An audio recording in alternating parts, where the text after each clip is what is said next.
नमस्कार, आप देख रहे हैं सनराइज ब्रेकिंग न्यूज।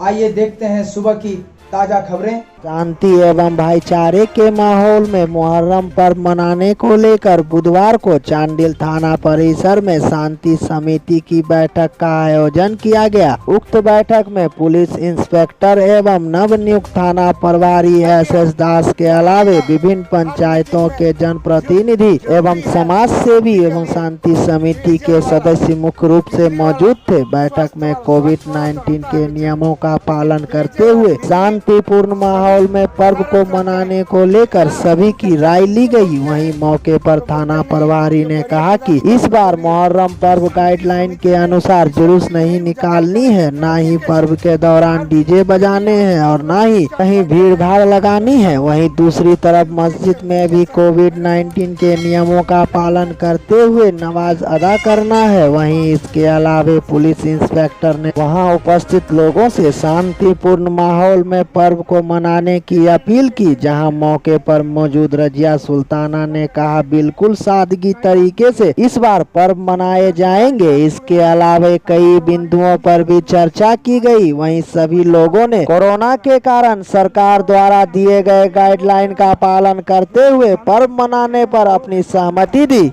मुहर्रम को लेकर एवं मैं नया थाना प्रभारी ज्वाइन किया हूँ, इसलिए गणमान्य लोगों के साथ एक मीटिंग रखी गई थी शांति समिति के, जिसमें सभी लोग उपस्थित हुए और इस मीटिंग में यह निर्णय लिया गया कि मुहर्रम को लेकर जो कोरोना गाइडलाइन सरकार के द्वारा आया है उस गाइडलाइन के तहत ही हम लोग मनाएंगे। सांकेतिक रूप में जो अजान की प्रक्रिया है वो हम लोग सांकेतिक रूप में 2-3 आदमी जाके पूरा करेंगे।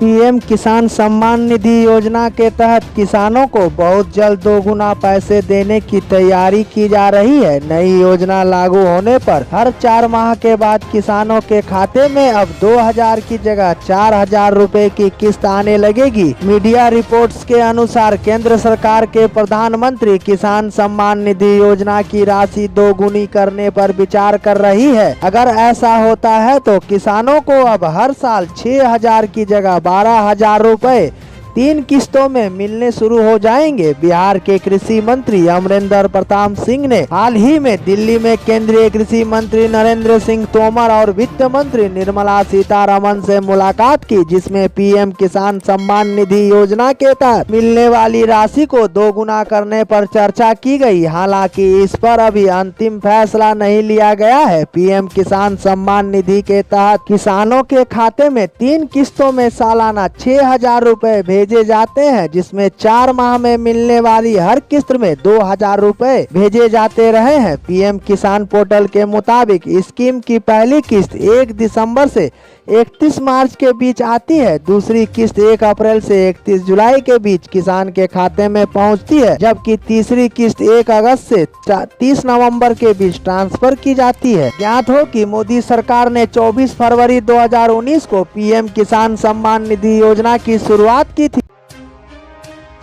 तालिबानियों का समर्थन करने पर सपा के सांसद शफीकुर रहमान बर्क और 2 सपा नेताओं पर पुलिस ने गंभीर धाराओं में मुकदमा दर्ज किया है। संभल निवासी भाजपा नेता राजेश सिंघल की तहरीर पर मुकदमे दर्ज किए गए हैं। तालिबानियों का समर्थन करने वाले लोगों पर प्रदेश की सुरक्षा एजेंसियां निगाह रखे हुए हैं। अपने बयानों को लेकर चर्चा में रहने वाले संभल के सांसद शफीकुर रहमान बर्क ने अफगानिस्तान पर तालिबान के कब्जे को सही ठहराया था। सांसद ने तालिबान के कब्जे की तुलना भारत में अंग्रेजों के खिलाफ लड़े गए स्वतंत्रता संग्राम से की है। इस मामले में सपा सांसद और 2 सपा नेताओं पर पुलिस ने शिकंजा कस दिया है। भाजपा नेता राजेश सिंघल ने संभल कोतवाली में सपा सांसद शफीकुर रहमान बर्क, सपा नेता फैजान चौधरी और मोहम्मद मुकीम के खिलाफ मुकदमा दर्ज करने के लिए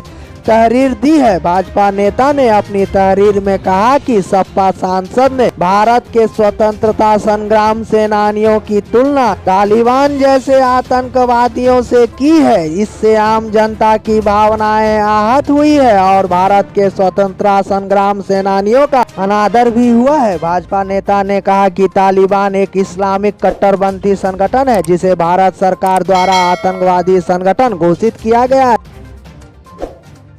देश में सभी मान्यता सरकारी एवं निजी उच्च शिक्षा संस्थानों के पेटेंट शुल्क में एक समान 80% तक छूट दी जाएगी। इसमें यूनिवर्सिटी, कॉलेज एवं स्कूल भी शामिल होंगे। इसके साथ ही भारत सहित विदेशों में संचालित भारतीय शिक्षा संस्थानों के लिए भी पेटेंट शुल्क 4.2 लाख से घटाकर 85,000 रुपए कर दिए गए हैं। केंद्रीय वाणिज्य एवं उद्योग मंत्री पीयूष गोयल ने मंगलवार को CII के एक कार्यक्रम में इस संबंध में घोषणा करते हुए बताया कि देश में इनोवेशन को बढ़ावा देने के लिए दुनिया में सबसे कम पेटेंट शुल्क अब भारत में ही होगा। इससे पहले केंद्रीय उद्योग एवं आंतरिक व्यापार संवर्धन विभाग ने पेटेंट नियमावली 2003 में संशोधन के प्रस्ताव पर 9 मार्च 2021 तक सुझाव या आपत्ति मांगी थी। पेटेंट कानून संशोधन पर हुई राष्ट्रीय परिचर्चा में कैरियर पॉइंट यूनिवर्सिटी कोटा के चांसलर प्रमोद माहेश्वरी, ग्राफिक हीरा डीम्ड यूनिवर्सिटी ने सरकार को सुझाव दिया था कि सरकारी एवं निजी शिक्षा संस्थानों को पेटेंट शुल्क में एक समान छूट दी जाए।